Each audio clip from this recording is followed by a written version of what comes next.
Plant FAQs. Banana yucca, Yucca baccata. A gardener's guide to the banana yucca, from spiky foliage to fleshy fruit.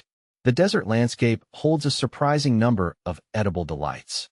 One such plant is Yucca baccata, the banana yucca, a captivating succulent with spiky sword-like leaves and, as the name suggests, banana-shaped fruit.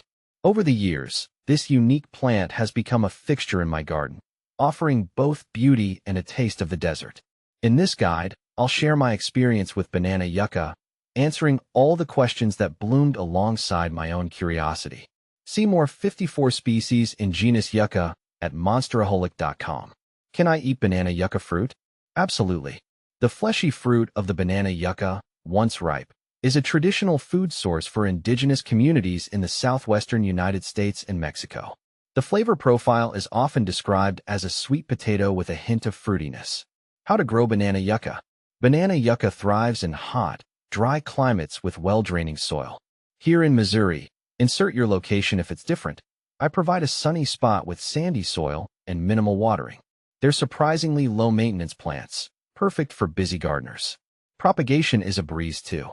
You can use seeds, offsets, pups that grow around the base, or even stem cuttings. What does banana yucca fruit taste like? As mentioned earlier, the ripe fruit boasts a sweet potato-like flavor with a touch of sweetness.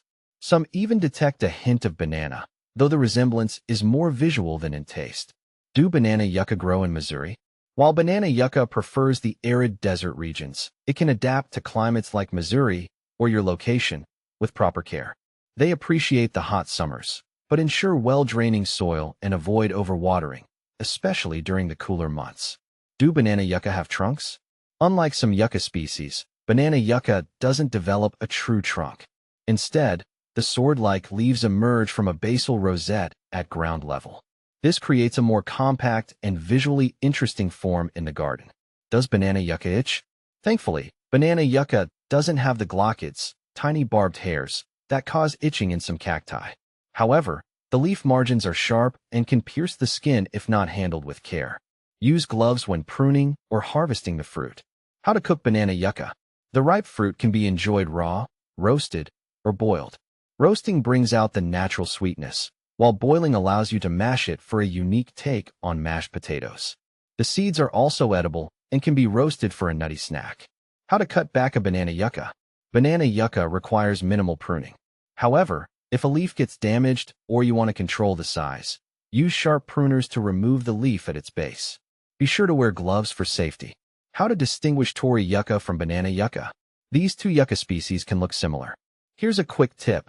Torii yucca has narrower, more flexible leaves with finer threads along the margins. Banana yucca boasts wider, stiffer leaves with coarser threads. Additionally, Torii yucca produces dry capsules instead of fleshy fruit. What eats banana yucca? In their natural habitat, banana yucca provides sustenance for various creatures, including javelina, deer, and even desert tortoises. In a garden setting, the sharp leaves often deter browsing animals. Why do banana yucca's leaves fray? The fraying on the edges of banana yucca leaves is a natural phenomenon. These threads are thought to help reduce water loss in the harsh desert environment. While some find the fraying unappealing, it adds to the plant's rugged charm. By following these tips, you can cultivate your own banana yucca and enjoy its unique beauty and edible rewards. Remember, with a little care, this desert dweller can thrive even outside its native range, adding a touch of the Southwest to your garden.